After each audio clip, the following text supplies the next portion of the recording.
Hi, everybody, and thanks for joining us today. I'm Shawn LaVana. I'm joined today by Andy Larkin. Really excited to have you guys here with us today, just so I can make sure that you can hear me. If you don't mind chatting in real quick, the city that you're listening from today. And it looks like a lot of people are joining right now because it's the top of the hour, but if you can just chat to me where you're listening in from, A, that'll let me know that you can hear me, and B, that'll make sure that we can at least name a few geographical areas. We're spanning geographies today. It's 7 a.m. Andy's time. He's living in the future. He's in New Zealand. I'm on the East Coast. It's 3 p.m., but I appreciate you guys calling in. I see Seattle. I see Boston. I see Los Angeles. I see a whole host of places in between. Thank you all for being here today. We are recording today's webinar, as you can see in the chat.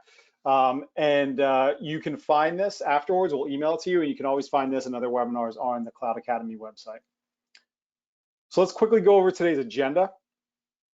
If you don't mind advancing the slides.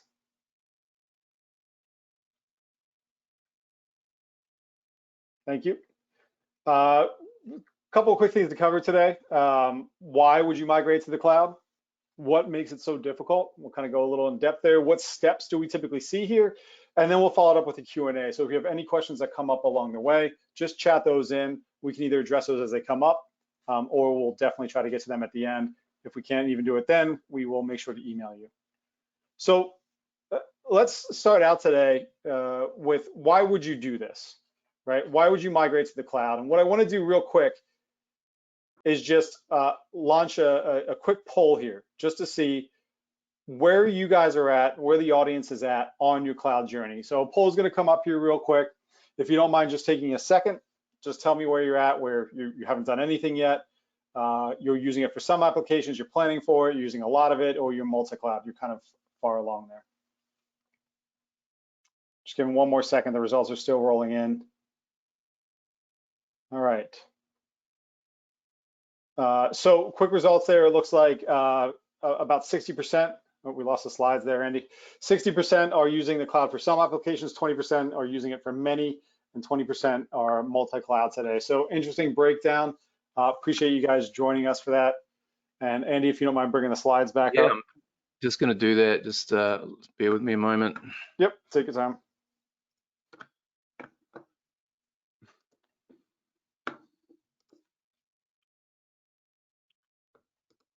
While Andy's doing that, we don't need the slides up to cover this part of it. So let's just jump into the heart of it, which is like, why would you think about migrating to the cloud? It sounds like a lot of people have done it to some extent today, and some of you are pretty far along. So that's great. We'll cover the spectrum a little bit here.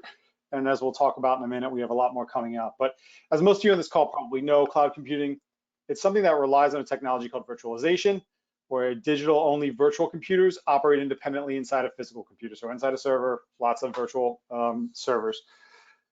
And you know, as you probably call them, virtual servers, virtual machines. The beauty of this setup is that they're lightweight. So one physical machine can host many virtual machines. One server becomes many servers, and one data center becomes many data centers. So what happens here is if one goes down, it won't affect the performance of other cloud servers. So this term cloud computing was coined in 1996 with a compact internal document. And the term was cloud. And what they meant was that it originally linked to the concept of distributed computing. So with that quick background, let's just ask, why would you do it? Because we see, as the slide here indicates, there's a lot of companies doing this today, and not just these headlines here, but there's a lot of big logos too on this next slide that will show how many have actually migrated to the cloud. So you can see Hartford, Apple, Target, like names you recognize, names you know, names you engage with every day. And what they're doing is migrating some or many of their IT components like data, applications, and systems from on-premise to the cloud or from one cloud to another. Organizations of all size, of all types, as you can see here, are embracing this. And the reason they're doing this is because of the outcomes they're seeking, right? They're looking to shift their applications and shift a lot of the stuff to the cloud because they want to see these outcomes. Right, there's outcomes on the next slide that we defined here, like superior speed, increased agility, cost savings, security, and always being kept up to date due to automated releases. It's these reasons primarily, or reasons associated with these, that companies are making this journey. Quite simply, they're just trying to get rid of IT costs and overhead. You no longer need to update and maintain your own servers. Makes it easier for you to operate internationally. And employees, contractors, and customers, as we've all found in this last year, can access the same databases, the same files, the same applications from anywhere. And so what we see now, in the next slide, 50% of all corporate data is now stored in the cloud. And this has been estimated to be growing at 26% annually. And this is a trend that's predicted to continue. And as you'll see here in the next one, where that data is stored, you'll see the three main cloud providers here, AWS, Azure, and GCP, along with kind of a catch-all for others like Alibaba, IBM, Dell, HPE, and more. The market share is broken down by spend, with the top three cloud service providers that I just cited, AWS, Azure, and GCP, accounting for 58% of total cloud spend in Q1 this year. So one more quick poll that I just want to ask here before we proceed on, which is, what platforms are you using? So we've covered why you would do this so far. We've covered some companies are doing this. It sounds like a lot of people here have migrated to some extent to the cloud. So I'm curious, what platforms are you using? Right now, it's a split between AWS and Azure, which is interesting. It's not an even split. It's a slightly higher AWS, which is basically what that chart indicates there too. So awesome. Thank you for participating in that. And we'll, apparently the poll screws something up every time. Last poll there. We'll proceed on. So as we've talked about the high-level benefits, let's talk about, and I'm going to switch over to Andy here at this point, what makes this so difficult, right? We've talked the high-level benefits and outcomes that come with a journey to the cloud, but what we're talking about has to do with change, and change is something that comes with risks and needs to be navigated. So with this in mind, Andy, why don't you take it away and talk to us about what makes this migration a little bit difficult at times? Yeah, thanks, Shawn. Sorry for the drop in screen there during the polls. That's a new feature I haven't noticed in GoToWebinar. So let's talk about challenges. That's the first one, making sure that your screen works when you're doing a poll. Okay, so I think there's three challenges that I see with business transformation or cloud migration of any type. And those are people, process, and time. So let's just delve into those a little bit. Like firstly, the people factor. I mean, with transformation, we're going to be asking people to work with new tools and services, right? We want people to be competent on those new tools and services. And most importantly, we're going to expect everyone to work together around those tools so our organization can move faster.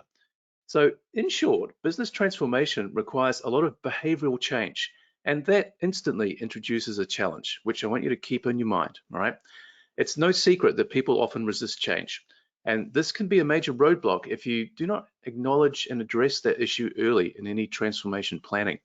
Not everyone is going to want to change because we think it's a good idea to migrate to the cloud right now. All right. We need to find personal motivations if we want to keep people willing to learn and adopt new tools and processes. And that's a really big definer of how successful a project is. Now, secondly, we need to encourage people to step out of their comfort zones and work together in new ways. And that's never easy, right? Having people work together has been difficult for thousands of years. So this is going to require an organized effort if we want to get people prepared to make that leap of faith and to get out of their comfort zones and work differently to help us succeed with our project. And thirdly, because we're probably going to need to change how we operate, this process is most likely going to take longer than we'd like, right? So let's look at how we can perhaps tackle some of these changes and challenges. Right, firstly, even if you only plan to migrate some aspects of your infrastructure to the cloud, even if it's just a very small project, everyone who will be impacted by that change needs to be aware of why we're doing it and what we're doing, okay? So if you're transforming or modernizing your operating model entirely, then the whole organization needs to be aware of the benefits and the why of why we're doing this, why we want to do things differently. And that can often be the first hurdle, is if people don't feel like they're bought into the idea or project, they're going to resist. So one of the key tactics you can use here is to make sure that you get executive sponsorship very early. Having top-down leadership in any kind of migration or transformation project makes a lot of difference. It helps people feel like this is something that they need to do rather than something that they should or could do.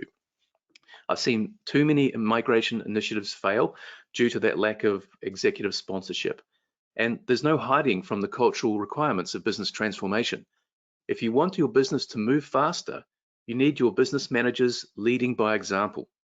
You need your project managers, product owners, and department heads to understand and be comfortable with modern frameworks like Agile and DevOps principles. And you need operations and finance teams to understand cloud usage and billing models. So in short, you need everyone to have a ground level understanding of cloud principles, and also you need to have everyone with a good ground level understanding of security best practices. So a key requirement is going to be baselining the current level of knowledge and best practices that you currently have in your organization, and that way you know where you're starting from. And once you understand where you are starting from, it's easier to understand the gap you have between that and where you'd like to be as your desired future state. Okay, so let's have a look at some of the cloud migration steps that we need to go through to start moving this project along.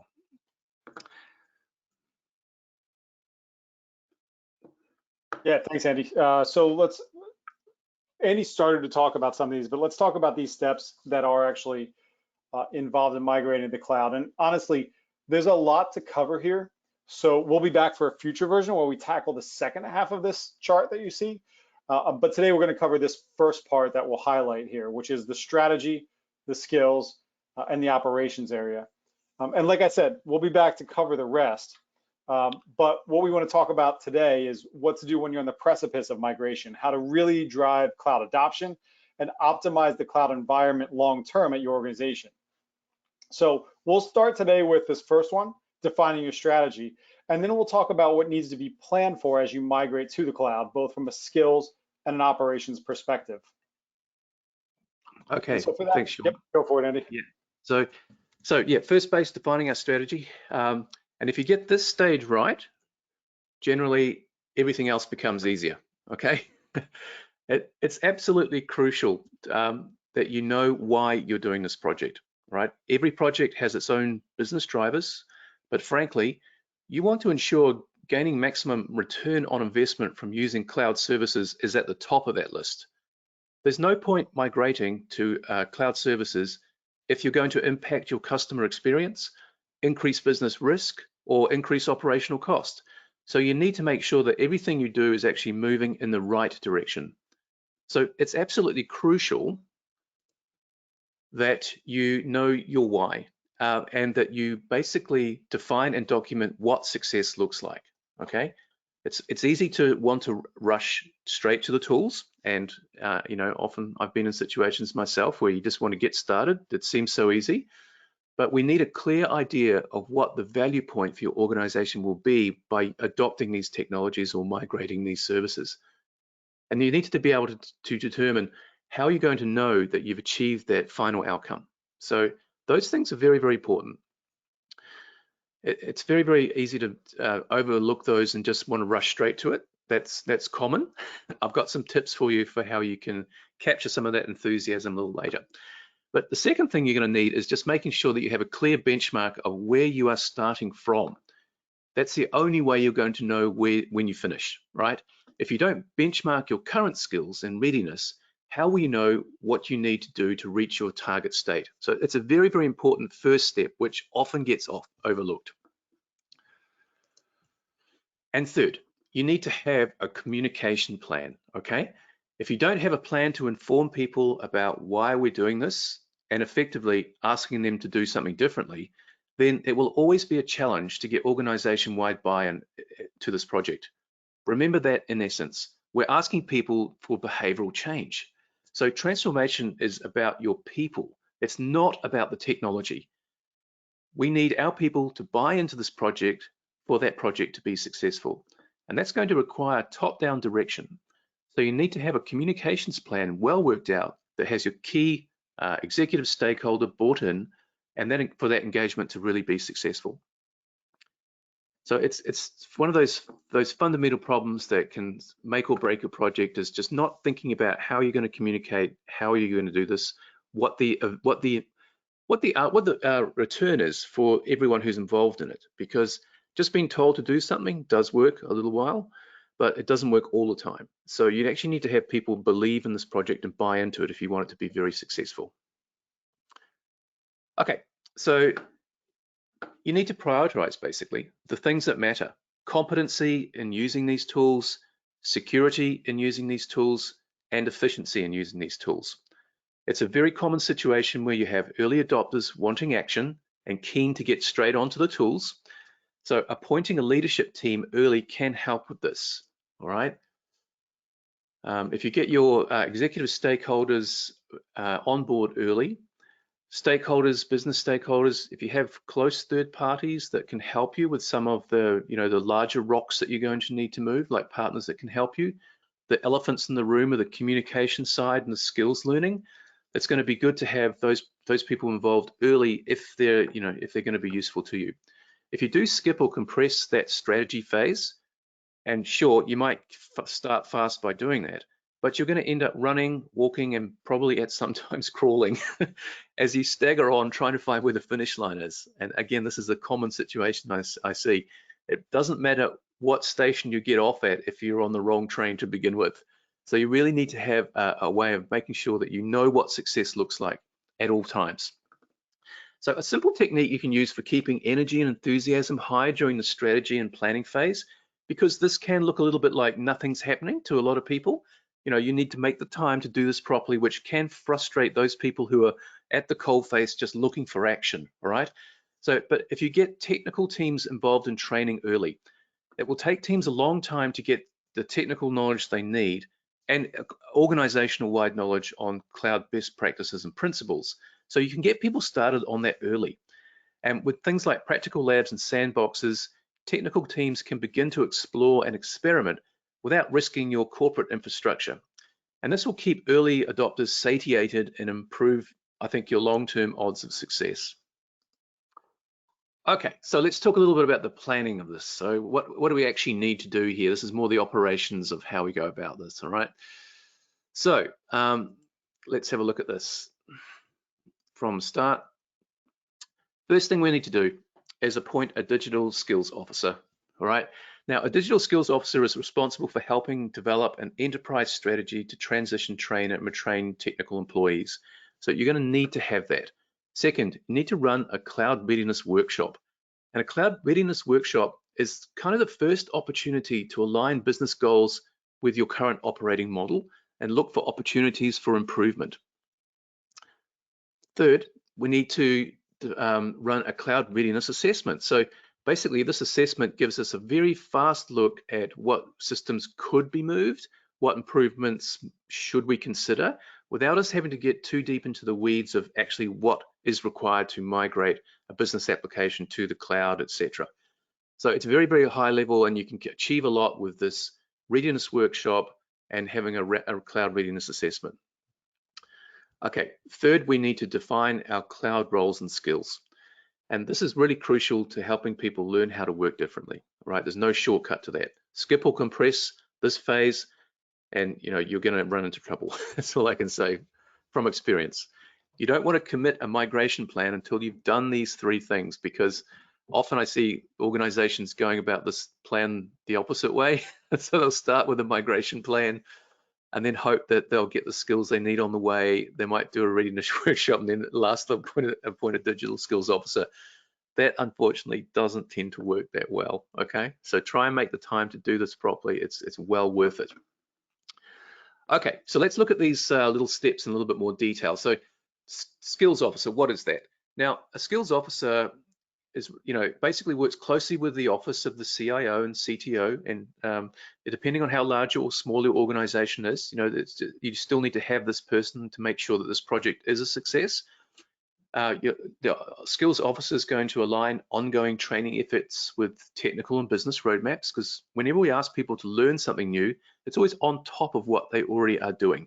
So we always have to factor in the time that it's going to take. Time is always a factor, as we pointed out in that first slide. So having a digital skills officer can really help accelerate that. They can coordinate the overall design, management, and outcome-based measurements of any training program. So at least you've got that baseline of where your organization is with their skill progress. Often this role can be someone already in the organization. In fact, I encourage that. This can make the early stages of the project more successful, as the skills officer already has, some knowledge of the organization and is already known to stakeholders, so that can help navigate. And we have some simple ways to get, started with learning the skills that are required to be a digital skills officer. You got to keep in mind here that no one is born a cloud expert. It's all learned, all right? So anybody can become a cloud digital skills officer. We've got some very simple ways for that to be learned. Nobody's born an expert, okay? This is all something that can be learned. It's just a question of finding the time and the commitment to do it. Okay, second thing that we need to look at is running our cloud readiness workshop. And this is a really cool way just to get momentum started. It's probably one of the first tasks I encourage the skills officer to do, but it can be run by anybody in the organization. This doesn't need to be a complex meeting, all right? And it should aim to include as many people as possible. It's kind of like the kickoff. We want to provide a high-level view of the program roadmap of what we're trying to achieve, essentially, why we're trying to do it, and the things that we want to achieve in this first planning phase. Now, I've sketched out an example agenda here. Yours could be way shorter, or it may require more than one meeting if you have a very large organization. But some of the things that we want to cover off, we want to look at, introducing the plan and process, essentially introduce our executive sponsors. Remember, that's a key point of success. Make sure that everybody sees that you have an executive sponsor, they're involved in this project. It's, that's top-down support. The key roles that are required, that are part of it, if you have identified those already. Most importantly, secondly, most importantly, is to explain your top-down strategy. So why are we doing this? So that everybody who's part of this initial meeting has a very clear idea of what the business objective is. Now, you can do other things. That can be all of the total agenda, if that's how you want to start it. Like, literally, you can cut and paste these, crop and shop to make them fit. There's no one right way of doing this. You just basically have to get this thing started in whatever shape or format works for you and where you are. I like to suggest, getting a business value matrix started that can become a application register at a later point, but just starting to list out all the systems that you have internally. Outline those sort of baseline goals on your current skills, where we think we are, where we think we have gaps, and where we would like to be. It's also an opportunity to introduce any incentives to get people engaged in the program. You want people to be, enthusiastic, bought into this, and to give them, a really good sense that this is going to help them as much as it's going to help the organization. And I think it's also quite good to try and agree a timeline with stakeholders for the next steps, when you first do your next meeting, etc. Okay, so some of the things, the tools that we use, if you like, in this readiness stage. The workshop, I think, is one of my favorite things in the readiness workshop, is just doing a high-level portfolio assessment. Now, we do this in two phases. There's like a high-level view, and then what we call a second pass, where we get into a little bit more detail, right? So for the first pass, we literally just want to try and group our business applications into 4 simple buckets. And we can generally do this with post-it notes in a simple meeting forum, right? So I tend to think, okay, we've got these 4 buckets, list out all your applications, and have a good go at just trying to work out into which bucket they might sit. And the 4 buckets we use is, first, cloud native, i.e. the application's designed to run in the cloud. We know that already. We've got applications that could be cloud eligible, i.e. running on virtual environments already, and they may have a cloud-friendly licensing model. So we could lift it from VMware, for example, and look to migrate that to a public cloud platform, give ourselves more scalability, agility, and less cost. Cloud-friendly applications, so they could scale horizontally, they're not monoliths, and they're able to use other services. And again, this is not a technical conversation, right? This is just literally people from the business going, oh yeah, that business app we've got, we wrote that in-house. Yeah, like I don't think it's been virtualized, it's running as a simple application. That sort of conversation doesn't require technical expertise. It requires some awareness from the technical team and the business teams, but you don't have to be one or the other to be able to do this first pass. And the 4th bucket is not cloud ready. So that maybe it's something that's a hardware appliance, or it's something that's very proprietary, and we just no, we're not going to be able to like move that without some kind of refactoring. So as a group, we first identify this list of applications, the dependencies and the licensing models. That's all very easy. Anyone can do that. And on this first pass, we should be looking at cloud compatibility, the current licensing models and any compliance requirements that we might have for data storage, perhaps, or if we're running in, a global organization, do we have any sort of compliance requirements around PCI or HIPAA or any of those certification programs that we may be running. So this high-level portfolio assessment is a really great tool to move into action mode. The assessment can be owned by an early adopter or a cloud advocate in the business. It doesn't have to be the skills officer. However, do be aware that having someone who's got too much of a technical focus can be a little bit overwhelming for others in the group, and we want to keep everybody involved at this point. So you need someone familiar with both business and technical requirements to ensure all perspectives are covered, okay?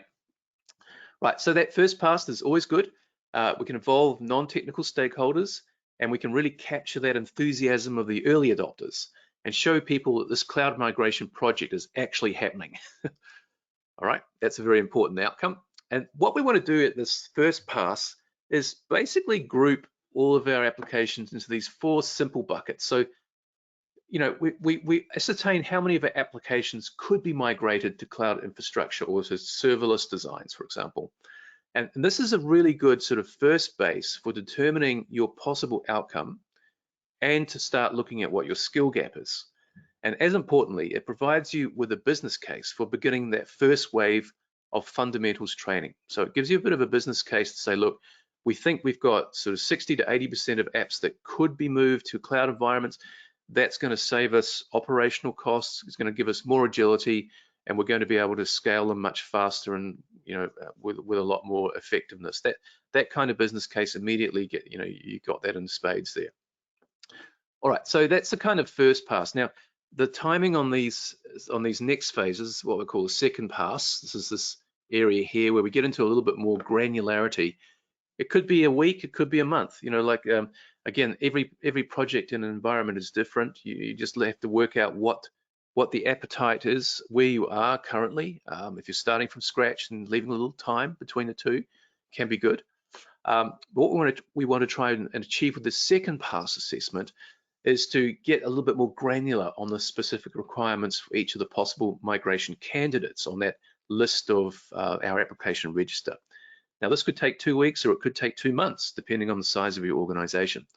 And in this stage, we want to define an application register, which remember we decided could be that first list of applications that we scrawled on the whiteboard, but making that more of a register that has a list of business applications we've defined.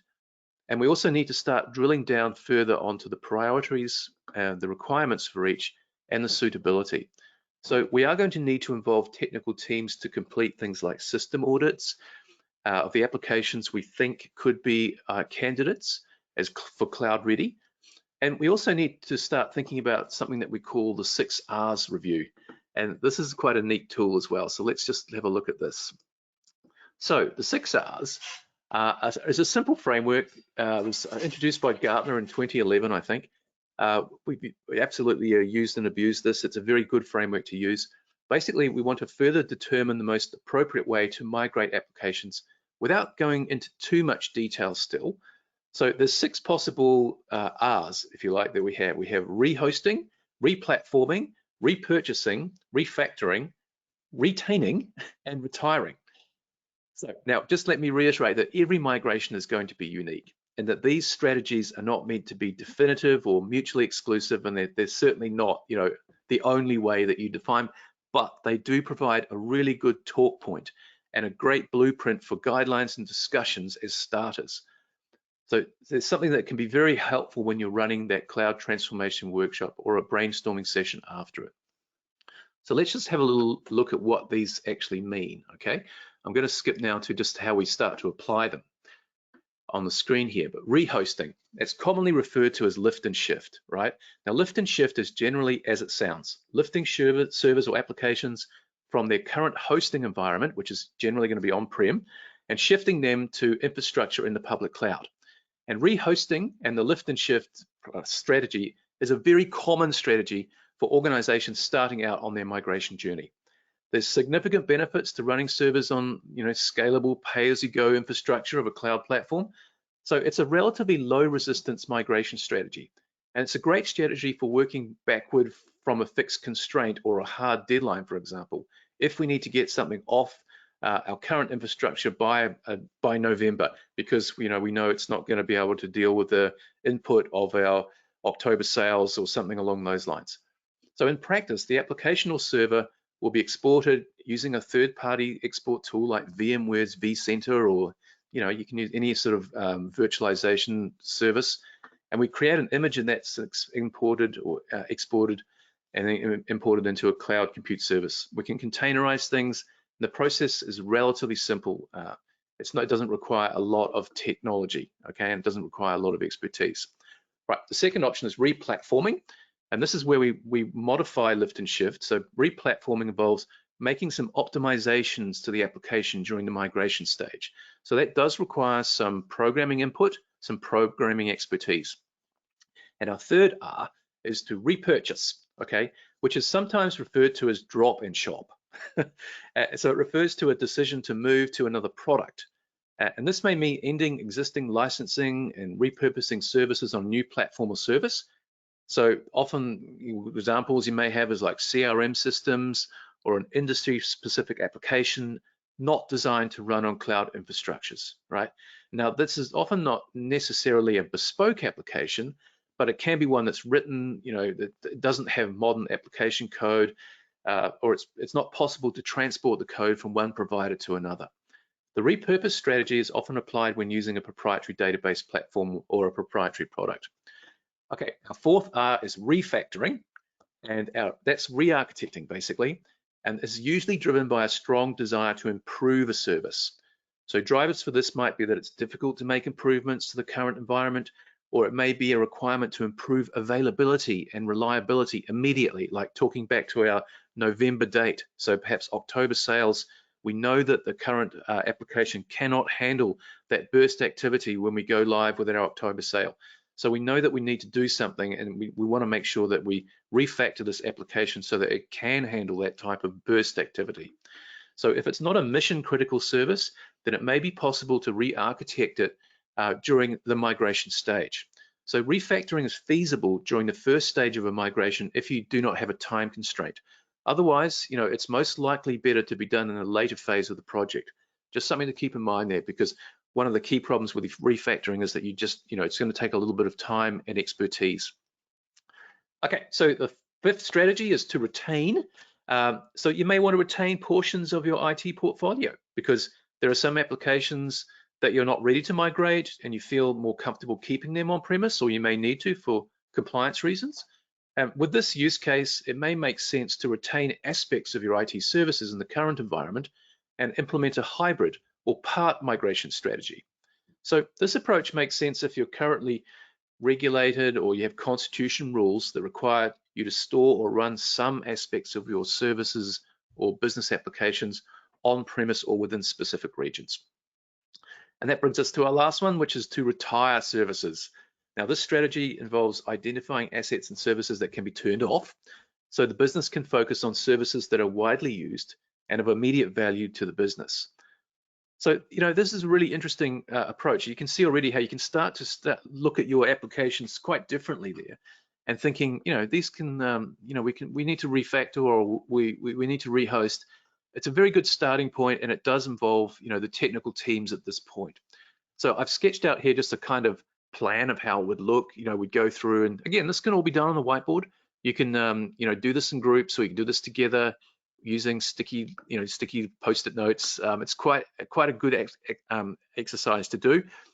I think everybody comes out of this second phase with a much clearer understanding of what's required, and that what involves, what kind of technology we need, what kind of skills we need, all right, and what kind of time do we need to do all this.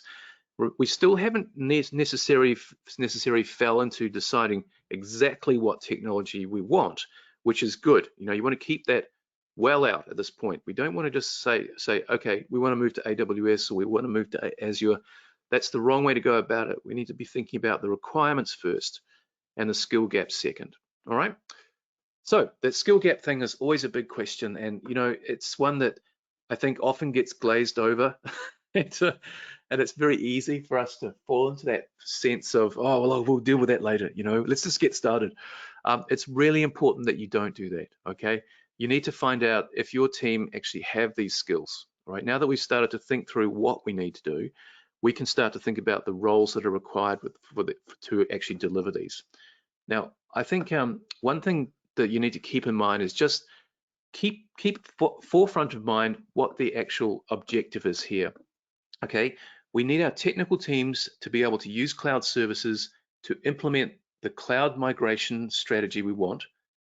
And we want to keep in mind that we need them to actually be able to work effectively, securely, and economically.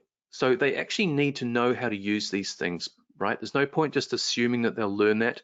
No one's given a license to operate cloud technology, so you don't have to pass a test first. So anybody can basically start to get in and work in the console, which can be a very dangerous situation, right? Now, if you actually need to have your teams ready to do whatever the refactoring, rehosting, requirements are going to be, you need to make sure that they do have those skills, okay? We want that technical team to use cloud services to reduce cost and improve agility first. And secondly, think about the rest of the organization. This is not just a technology challenge, okay? We need our product teams to be aware of what we're doing and what this new agility can bring. So, like we've already discussed, maybe we've got this October sale that in the past has crashed the server, and the sales organization has been impacted by that. They can't get orders through, inventory gets delayed. So we would need them to be fully aware of what this new infrastructure is going to deliver for them. And so they can start to see new options and solutions.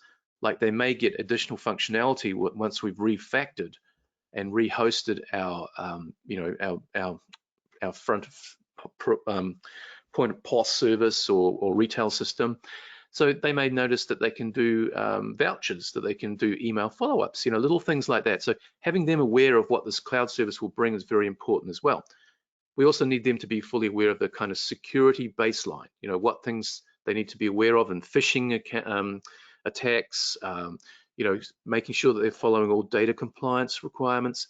Little things like that come with what I call a security baseline, okay? And we need our customer-facing teams thinking the same. So we need them to all be fully aware of security baseline, a cloud knowledge of how this thing works, essentially, and not only just to make sure that we operate effectively and securely, but they're also looking for new ideas. So at this point, we're starting to get a feel for the kind of roles that we think we need, okay? And that's the, there's very much a very important stage that we might already start to see that we need this future state of these specific skill sets, and that we currently don't really know what we have in our existing organization. And that's the first kind of assessment we want to start thinking about this. What's the gap between our current architects and the skills required to be a cloud architect? And you can start to get quite granular with this too. So just as an example, like I like to put the requirements into sort of a business perspective, or perspective streams, I like to call it. So you almost like to think about groups, and you think like in your business teams, you want the business team to know about consumption-based billing, all right? They need to actually know what cloud operating models are. And that will impact, the finance team, it'll impact the CTO, the CFO. We need them to understand those core components of cloud the operating model. Right, so we could start to think, okay, so what kind of skills do we want them all to have?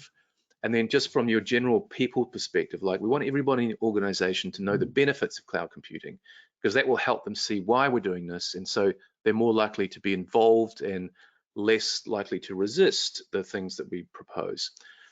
We might want them to have, simple skills around cloud compliance. So that there may be enterprise architects that we want to know, be ensure that they know these specific groups of skills to be able to, talk to compliance boards.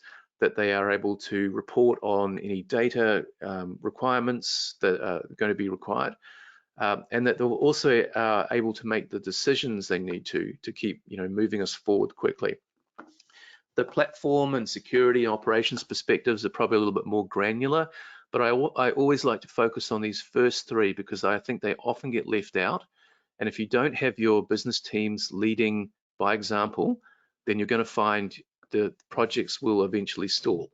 Because remember, these people are going to be in control of your budgets, of your planning. You need them to be driving, cloud migration and cloud adoption if you want it to succeed.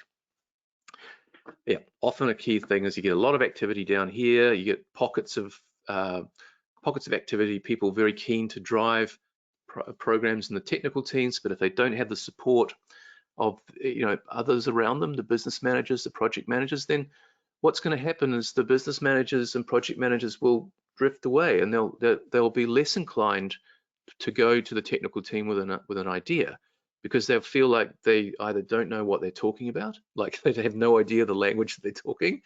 When they talk DevOps and CI/CD, they'll just go, I have no idea what you're talking about. You don't even want to go there. That's the kind of problem that you can have. It doesn't manifest itself in anything other than the actual results. All right, you're not going to know you have that problem until you're 9 months into your migration project and you still seem to be at the exploring stage. All right, okay, enough on that. So assessment is a key part. So, and this can take time. So again, we do a lot of this, and I've spent 30 plus years doing migrations. I find that it's certainly in my blood, and I think the best thing I like having is this skill assessment pre-baked. We've got these already created, so you can basically run an assessment just by assigning it to a group of people, and you can tell immediately what their level of skills are in these particular domains that you want to cover. And that's super powerful, because then you've got this baseline, and you can do this organization-wide. We do this a lot with customers, so that the whole organization, we baseline where they are with cloud security, right? Because we know that breaches happen a lot, and one of the key issues that companies have is ensuring that everybody is aware of what to look for when someone's either sending a phishing email or trying to engineer some sort of login credentials. That sort of knowledge should be a foundation stone for everybody in 2021. All right, it's just like it's not negotiable. So doing that's fantastic, because you can see immediately what training you may need to add, just so people have that baseline knowledge, that they're all at a certain level, and you can rest assured that you're working in a good way. Now, once we've got those kind of assessments done, it's also very easy to assign what we call training plans to help people get that knowledge really quickly. And what I love about training plans is that they're designed for lots of different people. So a training plan can be just business sort of level audiences, quite easy to do a course, have a simple assessment at the end. They're also very practical, so they can have hands-on labs, which to actually teach you how to do things using cloud services in a safe environment. So not impacting your corporate environment, not risking your business in any way. These are all sandboxed, so that technical teams can really explore. They can also prove to you that they know how to do this. So the practical lab assessments are a fantastic way just to test whether people have this knowledge. Fantastic, quick way of you just helping people progress quickly up that skill curve. And we can also put your own content in there. So one of the best practices I love putting in place is where we basically use a tool we have called Content Engine, which is allows you to put your content in with the existing content we already have. So we build like a best practice guidebooks within Content Engine. It becomes like a best practice repository for how to build skills. So we have labs that actually show you how to use the tools that your team like, and ensures that everybody who comes into the organization has these skills from day one. And secondly, that everybody in the organization is keeping up with these skills if they progress or change. Another great benefit there. So certifications are always a good kind of measuring stick for you to show where you are at a competency level. So I always encourage using those. If we can run programs that help people achieve certifications really quickly, because time is our number one enemy. Remember that. it always takes longer than we'd like to get people to the level of knowledge that we need them to be. So the more programmatic we can be about that, the more effective you will be. So we can run programs that help cohorts go through, achieve certain baselines. They can load certificates into your dashboard, and you can see how many people have attended or achieved this certification already. And that's fantastic intel. That's the kind of intel that helps you get your executive stakeholder really excited, because it's quite difficult to go back after 6 months and say, so how's it going with the cloud migration project? Oh, well, it seems to be going really well. We need results. You need to be able to say, actually, on 3 of the points that I identified to you and when we first kicked this off, 70% of our workforce has a security level 1, which means that we've got a tight security network. Of our technical teams, 60% of them have achieved the Kubernetes certified administrator certification, and so therefore are able to operate this machinery effectively. That's the kind of stat you can immediately have, which is way different from saying, hey, I think it's going okay. All right, so how can you put this in play? Like, just a kind of short sort of idea for how you can get people's buy-in to these kind of programs. I always like to recommend just a really simple sort of progression. So you could have simple layers like this one, where you just get people kind of saying, okay, we need everybody to be able to talk the talk. We need them to have best practices. We need the business managers to understand what DevOps is, what CI/CD means, what agility actually means, how they can talk to the technical teams confidently, and so they'll start to work together. Very important. And then you could have a second level, like walk the talk, like actually being able to do these things. And I find that these simple programs can help people just really buy into, this whole program, and not feel like it's been something that's pushed onto them and that they naturally just want to go back to what they know. That's your biggest risk, is people going, no, I'm just going to keep doing what I know. I don't want to change. So if you can get this kind of buy-in, it really helps. That's just a simple example. There's many ways you can do it. We do have some sort of pre-baked roles and career paths, which again can make it really simple. These are all come from the fire. So this is what we do all day. We've done this for 5 years. And so it's like we've built these things based on what we've seen our customers ask for. So these can save you time and effort. Those are a really good, quick way to get people into groups and learning the skills you need. Okay, so look, Shawn said we're going to cover a lot of ground today, and we have. Here we are at operations planning. That was the last part of our chart. So I'm just going to do a really quick sort of high-level piece on this. We are going to talk to this in a lot more detail in our next webinars. And again, I'd like you to just feedback to us what areas you'd like us to cover more of. And if you want more detail on any of these steps that we've gone through quite quickly today, I want you to tell us. We're happy to deliver that. That's what we do. So with the operations stage, we kind of there's 4 things that I suggest you focus on. This is once we've got our skills underway, right? So we've got those baselines. Everybody's clear about why we're doing this. Create a center of excellence. So that becomes your cloud center of excellence, and that's a good way of capturing all the good work that people are doing. Because you're going to have people going off into pockets, experimenting. You want to encourage that, go and run proof of concepts and just start building things in those sandboxes, right? Not on your corporate network. Use sandboxes, safe environments to build and experiment. Try little proof of concepts. And this center of excellence helps you define and document best practices. So that's really crucial, because you don't want to be repeating things over and over again. Remember, the whole purpose of this is to be more effective, more economical, getting the best ROI from these services.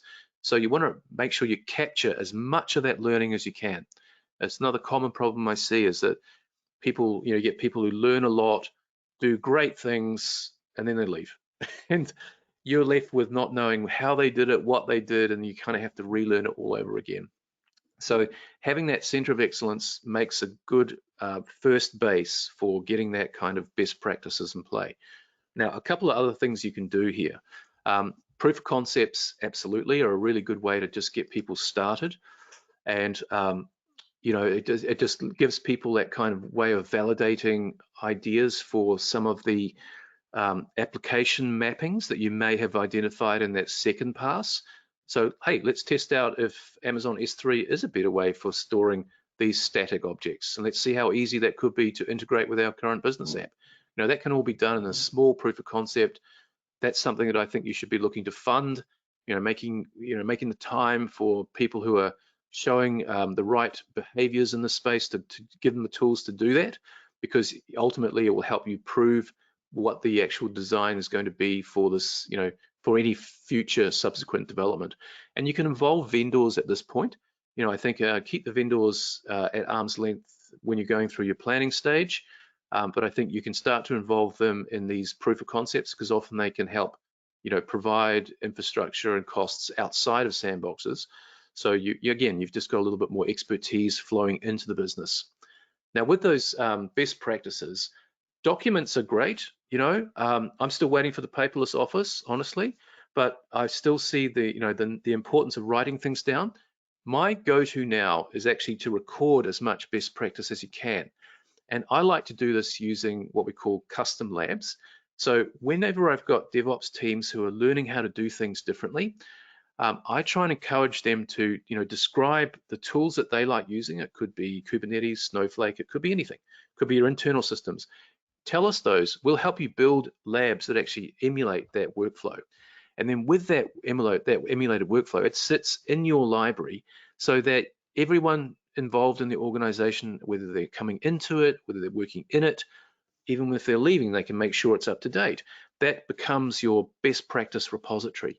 And because it's a practical environment, not just a document, it's something that people actually can do. They can stand up, an environment, run it as you want them to, following the guidelines you want to in terms of all of the steps required, security, roles, IAM, all these things. You can, capture that in this lab step so that people know that they're actually ready to go. And you keep that IP if they do, move on to something else. And this can be done across any platform, AWS, Azure, GCP, Alibaba. It's so easy to do and it's so successful. So that's a thing I encourage you to think about. Okay, so we're kind of at the end here of the time we've got. And again, like in your feedback, please tell us what areas you'd like us to cover. And I do apologize for having to tear through this, but I want you to just get a high level look at what we need to do and start thinking about this, and hopefully just give you the power to go back and start some kind of project, or make it more along the lines of how you want it to be running rather than how you wish it was running.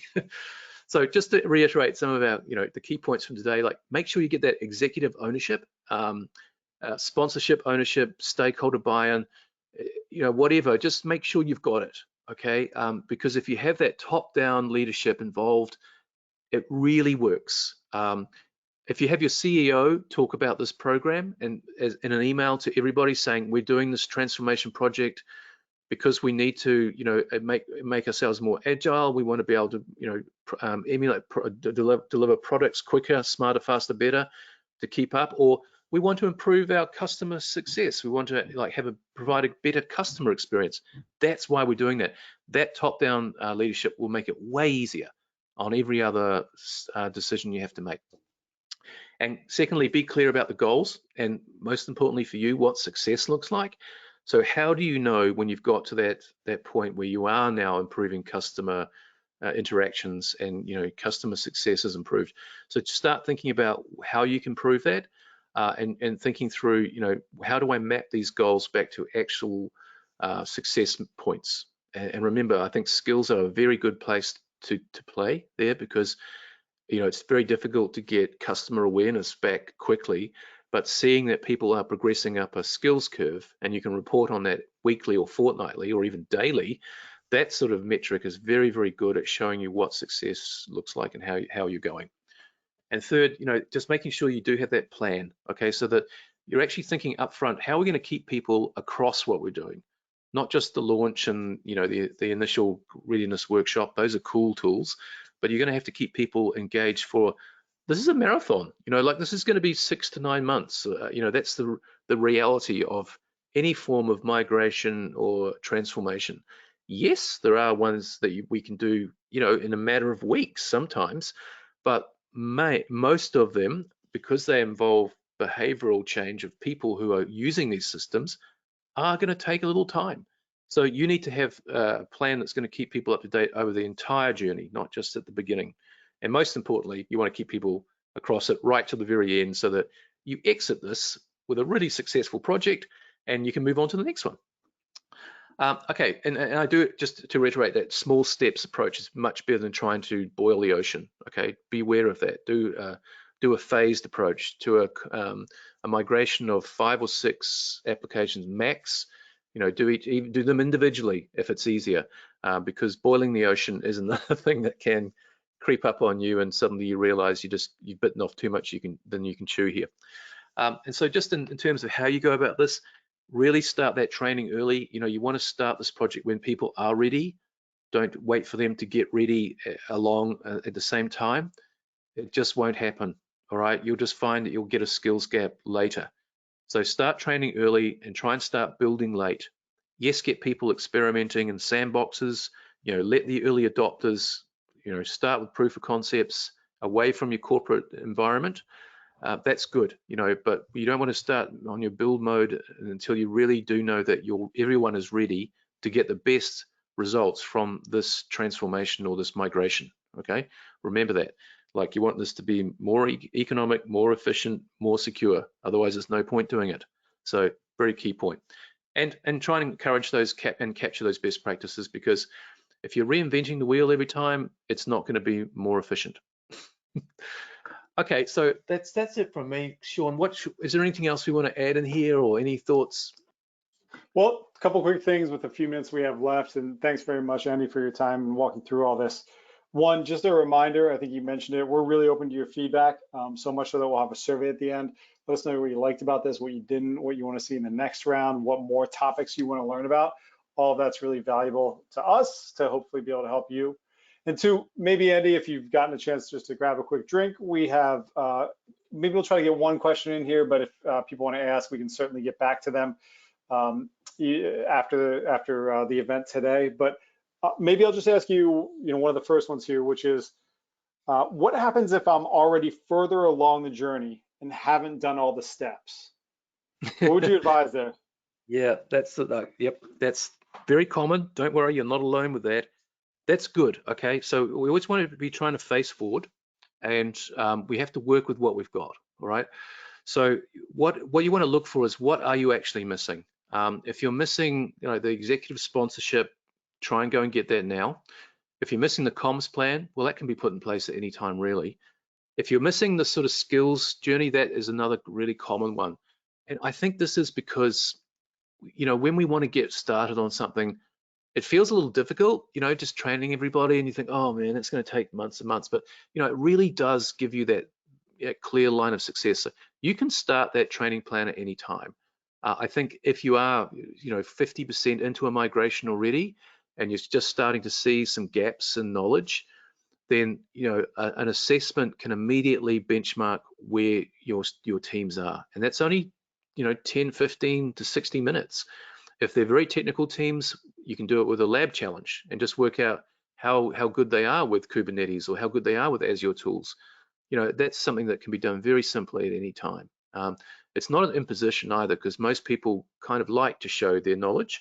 And for those that may assume that they know a lot of this stuff already, it can be quite a watershed moment when you go, actually, I thought I knew all that, but I didn't know that. So that's quite a good tactic to use. You don't want to make it feel like you're trying to, well, how do I put this? You've got to put your team first, okay? Like the whole point of doing any kind of assessment or training is to help them get the skills they need so they can be successful. So it could even be worded like that you just say, hey, look, I think we need to bring some, do you feel like we need to bring some additional training in here? What areas are you interested in? Would you be interested in doing, a short assessment or a lab build to see how how you're going? That's the only thing I would recommend if you are looking at retrofitting any of these things. Just make sure that it keeps people facing forward, it keeps their buy-in, that you don't alienate people by making them feel like they're not good enough, that that they're somehow not performing well, because a lot of migration is done by good intent. You know, we have people who are advocates of cloud, and that's fantastic. It's so good to have people in the business who are actually passionate about something, and you really want to keep that passion. So you just need to be building around that, and just be aware that going, hey, oh, obviously no one here is good enough. You know, we've had a security breach, or we're falling behind. You know, what's missing? Most people are quite pragmatic about that when they're working in an agile way, where they're having a retrospective or a post-mortem. That's the, you know, the frameworks that we use. That's really helpful for just being quite frank and brutal about those sort of things. People don't mind that. But if you are having people who have sort of adopted technology, but not all of the you know, modern approach to building services, then just be very careful that you don't alienate them by suggesting that you need to do something else. If that makes sense. Yeah, but you can certainly fit. Yeah, you can fit this at any time. Like training can start anytime. It's really just, it's best to do it up front. And keep the team in mind, right? So good points all around there. All right, so we're a little bit past the time. Greatly appreciate everybody that attended today. Asked a lot of great questions. We'll get back to you on those. Like I said, there's going to be a survey coming up here in a moment. And if there's anything else we can do, just reach out. Greatly appreciate everybody's time today, and we will see you on the next one. Thanks, everybody. Bye for now.